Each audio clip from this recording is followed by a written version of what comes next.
Session की ओर और इस सेशन में हमारे गेस्ट हैं नरेंद्र कादयान, डीसीपी एनआईटी, जिनसे हम बातचीत करेंगे। डॉक्टर नरेंद्र कादयान, आप लोग प्लीज तालियों के साथ इनका स्वागत कीजिए, क्योंकि आपकी सिक्योरिटी और आपकी सुरक्षा का जिम्मा इनके कंधों पर है। अरविंद भारद्वाज वरिष्ठ नेता हैं जेजेपी के। अरविंद जी, इनसे भी हम बातचीत करेंगे और इस सेशन को आगे बढ़ाएंगे। इस सेशन को मेरे साथ आगे बढ़ाएंगी मेरी सहयोगी मनु। और इस सेशन में हम बातचीत करने की कोशिश करेंगे, क्योंकि दो लोग हैं, एक सियासत से जुड़े हुए हैं और एक पुलिस महकमे के वरिष्ठ अधिकारी हैं। और ये दोनों लोगों का जो काम है वो लोगों की सेवा करना है। लोगों को कैसे सिक्योरिटी देना ये पुलिस का काम है, और समाज में जो सरकार की योजनाएं होती हैं, वो सत्ता पक्ष हो या विपक्ष हो, उनका ये काम होता है, उनकी ये जिम्मेदारी होती है, क्योंकि उनको वो बेहतर तरीके से, अगर सत्ता पक्ष में है तो सरकार के काम को बताएंगे, और अगर विपक्ष के हैं तो सरकार की योजनाओं पर बारीक नज़र रखें, ताकि सरकारी योजनाओं का फायदा लोगों तक पहुंचे। कुल मिलाकर लोगों के लिए ही, सियासत हो या पुलिस हो, ये दोनों काम करते हैं। और अब मैं मनु के पास जाऊंगा। मनु, ओवर टू यू, इस सेशन को आगे बढ़ाएंगे। थैंक यू धर्म। और मैं चाहूंगी कि एक बार जोरदार तालियों के साथ स्वागत कीजिए नरेंद्र कादयान जी का और अरविंद भारद्वाज जी, जो वरिष्ठ नेता है जेजेपी के। नरेंद्र कादयान जी, सबसे पहले मैं आपको बधाई देना चाहती हूं, जो आपने महिलाओं की सुरक्षा को देखते हुए पिक एंड ड्रॉप की जो व्यवस्था शुरू की है, इसको बारे में थोड़ा डिटेल से बताइए हमारे दर्शकों को। Thank you madam. हमारे सीपी साहब माननीय श्री विकास अरोड़ा जी ने एक मुहिम चलाई है। अगर शाम के समय, रात के समय अगर अकेली महिला कोई भी पुलिस को अप्रोच करती है, या कोई रोड के ऊपर अकेली महिला मिलती है, तो उसको उसके घर तक ड्रॉप किया जाएगा और सेफ बिल्कुल, और पुलिस सिक्योरिटी के अंदर उसके घर, उसको सिक्योरिटी के अंदर उसको छोड़ के उसको, उसके घर वालों को उसको सूचित किया जाएगा। ये हमारे सीपी साहब ने अभी एक मुहिम चला रखी है और कंटिन्यू इस पे हम काम कर रहे हैं, और अब तक बहुत अच्छा रिजल्ट है। ऐसी जब से ये मुहिम चलाई है, तब से महिलाओं के प्रति लोगों में काफ़ी उत्साह है। जी नरेंद्र जी, मैं चाहती हूँ कि आप हमारे मन से इसको थोड़ा सा और विस्तारित करिए। जी देखिए, कितनी सारी लड़कियां भी यहाँ पर बैठी हुई हैं, तो कैसे, मगर मान लीजिए मैं रात को अकेली हूँ, मैं निकली हूँ, मुझे कोई नहीं मिल रहा है, कोई ट्रांसपोर्ट नहीं मिल रहा है, तो मुझे कैसे पहुँचना है आप तक, मैं कैसे उस सुविधा का लाभ ले सकती हूँ? हरियाणा सरकार ने, माननीय गृह मंत्री विज जी ने और हमारे डीजीपी साहब ने एक 112 की एक मुहिम चलाई हुई है, जो कि जो भी कॉल करेगा उसके पास 5 मिनट के अंदर रिस्पांस टाइम है। 5 मिनट के अंदर पुलिस पार्टी पहुंचेगी, हमारी ईआरवी है वो पहुंचेगी, उसके अंदर हमारे 4-5 पुलिस मुलाजिम होते हैं, और उनको सख्त हिदायत दी हुई है कि भाई ऐसे जो महिला हैं, ऐसे लोग जो मतलब अपने आप को कहीं जाने में असमर्थ हैं, या कोई इनको व्हीकल नहीं मिल रहा, तो वो जो गाड़ी है उसको घर तक छोड़ के आएगी, और उनको घर वालों को भी सूचित करके आएगी कि भाई आपकी लड़की, हमने बच्ची जो भी है, बच्ची है या लेडीज़ है, आपके घर पे सेफ पहुंचा दी है।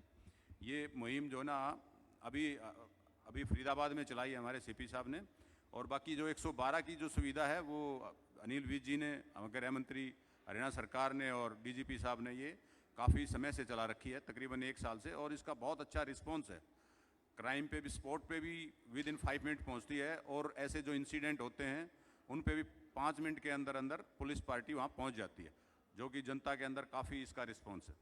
तो मुझे लगता है एक बार इस चीज़ के लिए तालियां हो जानी चाहिए, क्योंकि यहाँ बहुत सारी बच्चियां बैठी हैं, तो आपने भी ध्यान से सुना होगा कि अगर आपको कोई दिक्कत होती है और रात को आपको कोई व्हीकल नहीं मिल रहा है, तो आप इस सुविधा का लाभ ले सकते हैं। चलिए, अब तो अरविंद भारद्वाज जी हमारे साथ जुड़े हैं, वरिष्ठ नेता हैं जननायक जनता पार्टी के। अरविंद जी, आजकल हरियाणा और हरियाणा के बाहर जो हरियाणा की सियासत पर नजर रखते हैं, सब लोगों के जहन में एक ही सवाल है, गठबंधन कितना मजबूत है? नहीं, देखिए, हमारी पार्टी के राष्ट्रीय अध्यक्ष डॉक्टर अजय सिंह चौटाला जी, दुष्यंत चौटाला जी, और भारतीय जनता पार्टी के उस समय के जो राष्ट्रीय अध्यक्ष थे अमित शाह जी, उनके बीच में समझौता हुआ था, और लगभग 3 साल से ज़्यादा का समय हमें हो गया अलायंस में सरकार हरियाणा में चलाते हुए, और हमारी सरकार ने बहुत सी अच्छे काम हरियाणा प्रदेश की जनता के लिए किए हैं। चाहे वो रजिस्ट्री में जो ऑनलाइन सिस्टम हम लेकर आए, चाहे वो नौकरियों में जिस तरह से हमारे यहाँ डीसी रेट पर जो ठेकेदारी प्रथा थी उसे ख़त्म किया, चाहे वो 75% हमने हरियाणा प्रदेश की नौकरियों में, हरियाणा प्रदेश के उद्योगों में, हरियाणा प्रदेश के लोकल बच्चों के लिए आरक्षण लागू किया। इस तरह की मतलब सैकड़ों ऐसी परियोजनाएं हैं जो हमारी सरकार ने 3 सालों में शुरू की, और ये दोनों पार्टियों की जो गठबंधन की जो सरकार है उसी की बदौलत हो पाए हैं। सरकार के तौर पर अगर देखें तो हमें कहीं भी इस तरह की कोई परेशानी गठबंधन की वजह से नहीं आई। बहुत अच्छा गठबंधन चल रहा है। मुख्यमंत्री माननीय खट्टर साहब और उप मुख्यमंत्री दुष्यंत चौटाला जी के बीच में एक बहुत अच्छा सामंजस्य है, बहुत अच्छा तालमेल है, और दोनों मिलकर बहुत अच्छे से सरकार चला रहे हैं। यही नहीं, अगर राजनीतिक तौर पर अगर बात करें तो पीछे 3 उपचुनाव हरियाणा प्रदेश ने देखे हैं। तीनों उपचुनावों में हमने जननायक जनता पार्टी ने एक अलायंस पार्टनर के तौर पर भारतीय जनता पार्टी का पूरा साथ दिया, और इसके अलावा नगर पालिका परिषदों के चुनाव हुए वो हमने गठबंधन में लड़े। हाँ, अभी पीछे जो चुनाव हुए हैं जिला परिषद के, वो ज़रूर हमने अलग अलग लड़े। उसमें अलग अलग राय थी, जिला स्तर पर राय ली गई। कुछ जिलों में भारतीय जनता पार्टी ने सिंबल दिया, कुछ में नहीं दिया। हमने कहीं भी सिंबल नहीं दिया, हमने ज़्यादातर जिलों में समर्थित उम्मीदवार उतारे। तो ये ग्रामीण परिवेश का चुनाव था। हमारी सोच थी कि हम इसे सिंबल पर ना लड़ाएं, अपने अपने तौर पर जहां जैसा ठीक लगे। एक काउंटर है सर इसमें, आपने कहा कि गठबंधन मजबूत है और आपने साथ दिया। क्या जेजेपी के कार्यकर्ताओं को लगता है कि बीजेपी साथ दे रही है, बीजेपी गठबंधन धर्म को निभा रही है? देखिए, अभी तक 3 सालों में हमें तो ऐसी कोई दिक्कत कहीं महसूस नहीं हुई, और सबसे बड़ी बात, अगर दिक्कत होती, परेशानी होती, तो शायद आज इस तरह से हम अलायंस में सरकार नहीं चला रहे होते। और एक और बात, हम कोई प्री पोल्ड अलायंस नहीं था हमारा कि चुनाव से पहले हमने कोई अलायंस कर लिया हो और घोषणा पत्र के बाद दोनों ने मिलकर तैयार किए हों और उन्हें पूरा करें। ये तो हरियाणा प्रदेश की जनता ने तय किया कि हम अलायंस में रहें, क्योंकि उन्होंने जो मैंडेट दिया वो इस तरह का दिया। 40 सीट भारतीय जनता पार्टी की आई, 10 हमारी आई। अकेले सरकार ना वो बना सकते थे, ना कोई और पार्टी, कांग्रेस भी नहीं बना सकती थी। तो ऐसे हालात में ज़रूरी था कि हरियाणा प्रदेश को एक स्थायी सरकार दें, एक स्टेबिलिटी दें हरियाणा प्रदेश में। इसलिए ज़रूरी था कि हम भारतीय जनता पार्टी के साथ अलायंस करके हरियाणा में सरकार बनाएं। फिर सबसे बड़ी बात, हमारा भारतीय जनता पार्टी के साथ स्वर्गीय चौधरी देवीलाल जी के समय से ही अलायंस चलता आ रहा है। ये कोई नई बात नहीं थी।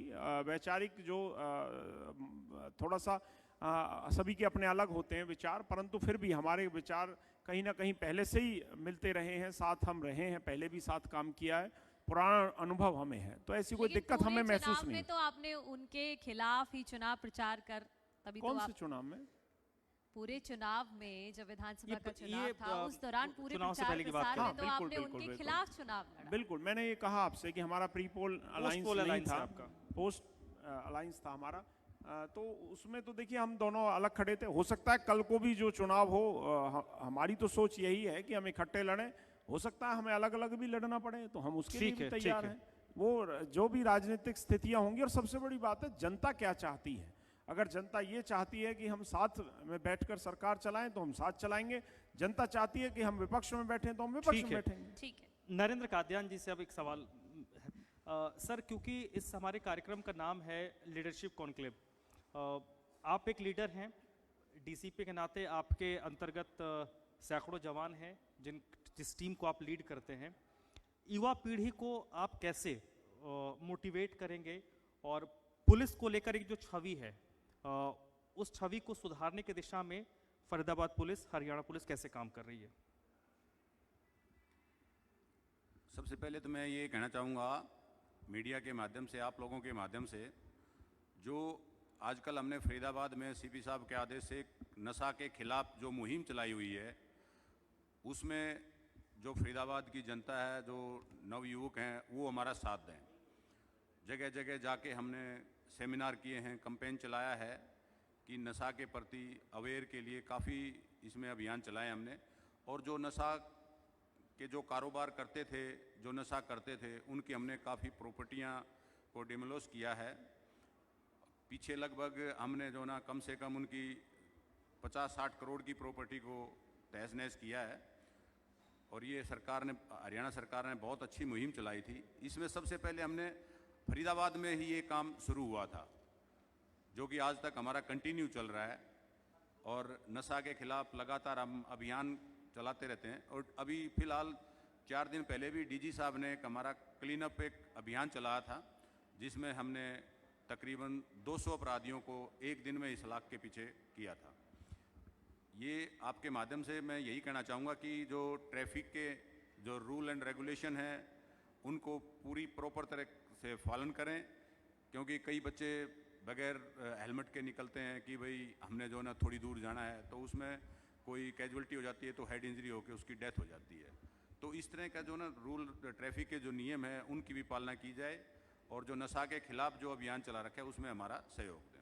बिल्कुल नरेंद्र जी, क्योंकि आप लोग दिन रात 24 घंटे बिना टाइम के समय सीमा के आप लोग लगे रहते हैं, तो इस चीज़ की भी मैं आपकी तारीफ करना चाहूँगी कि आप लोग ये नहीं देखते कि कल हम लोगों का क्या है कि 8 घंटे बाद हम चले जाएंगे, घर चले जाएंगे, लेकिन आपकी 24 घंटे की ड्यूटी होती है, वो भी ऑन पेपर। किस तरह के चैलेंजेस आपको आते हैं? और अगर मैं थोड़ा सा और इसको एक ब्रॉड वे में पूछूं तो फैमिली के साथ और फिर अपनी यहाँ पर जिम्मेदारी निभाने में कितना चैलेंज फेस करते हैं? ये आपकी बात बिल्कुल सही है कि पुलिस वाला जब वर्दी पहन लेता है तो अपने कानून की वर्दी है ये, तो इसमें कोई घर वाले और उनकी कोई चिंता नहीं रहती। पब्लिक के जो सुरक्षा है उसके बारे में ही हम सोचते हैं, और कंटिन्यू 24 घंटे की भी ड्यूटियां करते हैं। कल जैसे हमारे एक जमाई कॉलोनी और यहाँ पे तोड़फोड़ थी, तो सुबह 9 बजे से लेके 6-6:30 बजे तक कंटिन्यू हमारी फोर्स वहाँ पे थी, और रात को फिर ड्यूटियाँ थी। तो ये चलता रहता है, ये चैलेंजेस आते रहते हैं। और पुलिस जब वर्दी पहन ली तो इन चीज़ों की कोई परवाह नहीं करती। ये हमारा जो ये सोच के हम काम करते हैं, या हमारे भाई हैं वो देश की रक्षा भी करते हैं, बॉर्डर के ऊपर भी हैं, तो ये तो एक छोटा हक वो है, हम तो स्टेट में रह रहे हैं, तो इसका लेकिन चैलेंज सर स्वीकार करते हैं। इसमें एक और सवाल है। अमन जब त्यौहार होता है, आप टीम लीडर हैं, ईद हो, दिवाली हो, दशहरा हो, कोई भी होली हो, सब लोग अपने घर पे त्यौहार मनाते हैं, जिसका जिक्र मनु ने अभी किया।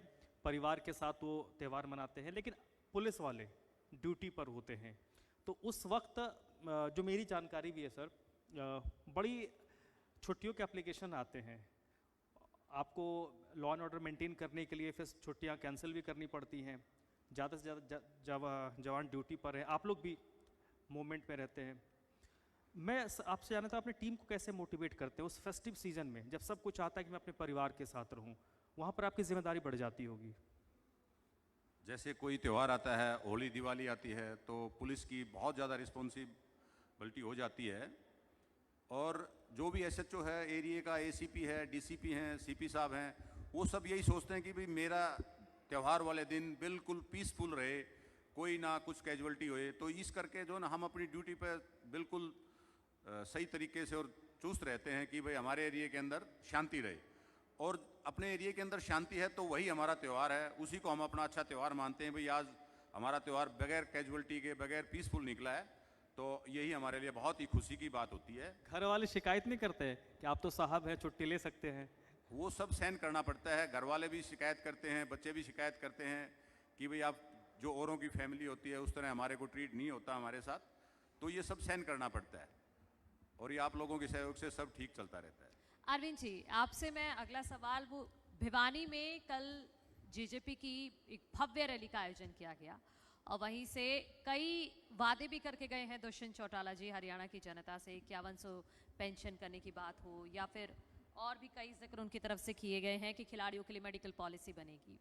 और एक बात और निकल कर सामने आई जो दिग्विजय चौटाला ने कही कि हरियाणा की जनता दुष्यंत चौटाला जी को मुख्यमंत्री बनाना चाहती है। इसके क्या मायने हैं, क्या संदेश है?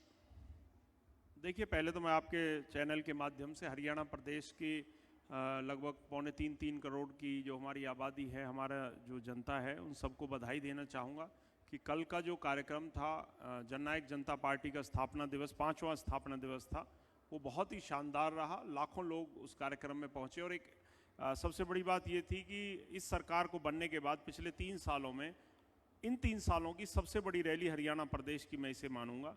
मुझे नहीं लगता इससे बड़ा कोई आयोजन, कोई राजनीतिक रैली किसी भी पार्टी ने इससे बड़ी की होगी। बहुत बड़ी रैली थी, मैं खुद वहाँ मौजूद था, आप भी शायद होंगे या आपके कलीग्स रहे होंगे, हमारे सहयोगी थे वो। जी जी।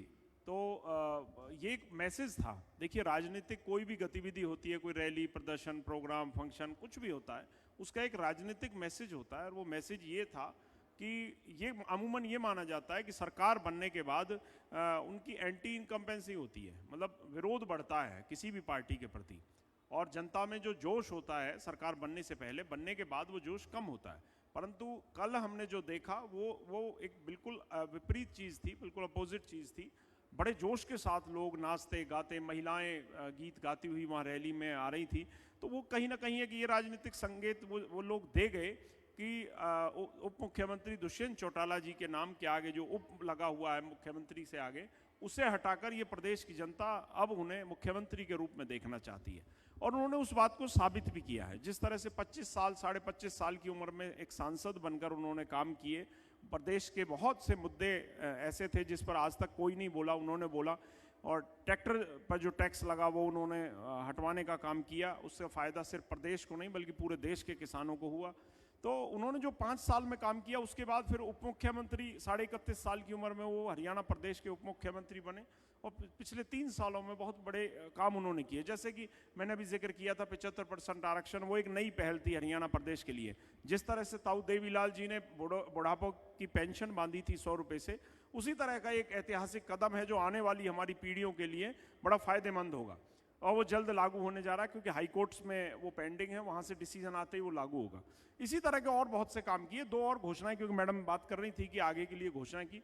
एक उन्होंने कहा कि जिस तरह से हमने पंचायतों में महिलाओं को 50% आरक्षण दिया, पहला हरियाणा ऐसा स्टेट था जिसने महिलाओं को 50% का रिजर्वेशन पंचायतों में दी। अब 50% में महिलाएं सरपंच बनकर जाएंगी, पंच बनेंगी, और 50 में पुरुष बनेंगे। दूसरी बात, राशन जो डिपो है, क्योंकि हमारी बहनें यहाँ मौजूद हैं, मैं उनकी भी जानकारी दे रहा हूँ।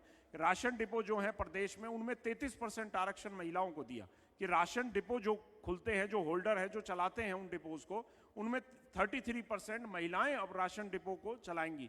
तो ये बड़े ऐतिहासिक कदम उन्होंने उठाए। अब एक और घोषणा उन्होंने की है कि हमारे यहाँ जो हरियाणा रोजगार कौशल निगम जो बनाया गया है ठेकेदारी प्रथा को खत्म करने के लिए, उसमें भी उन्होंने कहा कि मेरा प्रयास है कि मैं इसमें भी महिलाओं को 33% का आरक्षण दिलाऊं, ताकि इसके थ्रू जो वैकेंसीज फिल्ड होनी है, जो लोग बच्चे लगने, उनमें 33% महिला। 2024 का एजेंडा आपने सेट कर दिया। बिल्कुल, हमारी तो शुरुआत जिस दिन ठीक फर्स्ट है। डे से हुई थी जीन से मैडम, हमने तो एक ही एजेंडा लेके चले थे कि दुष्यंत चौटाला हरियाणा प्रदेश के मुख्यमंत्री हुए कि युवा हरियाणा प्रदेश का नेतृत्व करे। आज भी हम उसी पर अड़े हैं, आज भी हमारा वही मकसद ठीक है, मैं आपके पास आऊंगा, लेकिन मनु का एक सवाल है संभवतः। नरेंद्र जी, एक जो सबसे बड़ा अब जो चैलेंज फेस कर रही है खासतौर पर पुलिस, साइबर अटैक। और यहाँ हरियाणा में हमने भी देखा कि विधायकों को भी धमकी आई थी, कॉल्स आए थे।